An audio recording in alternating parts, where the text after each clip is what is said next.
Hey there, welcome to my trip from Phoenix to Deadhorse, Alaska. And this is the first video, and unfortunately it's not as exciting as I was hoping because I actually had a little bit of car trouble. So I'm going to talk about the van I'm using to drive up the Deadhorse and the Arctic Ocean.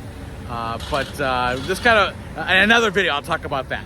But I did want to just very briefly, so coming from Fountain Hills, next to Scottsdale there in Arizona, I made it about Page, Arizona last night. Well, I made it a little farther, but when I was in Page, Arizona, I noticed that the tire pressure light came on, and literally, 30 hours before that, the tires were checked at all 40 psi. Everything was ready to go, and I had one that was down low. I checked it about 22 psi, so pretty clearly it was leaking pretty good.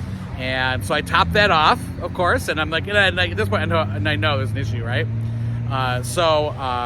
I'm sleeping in, southern Utah, and, sure enough, that morning, again, it's down like 30 PSI, maybe a little above 30. So I filled them up to like 50, and I get to like Provo, and I'm like, again, I have to fill them up again. So I'm on a discount tire in Provo, and we're going to actually see about getting a flat repair.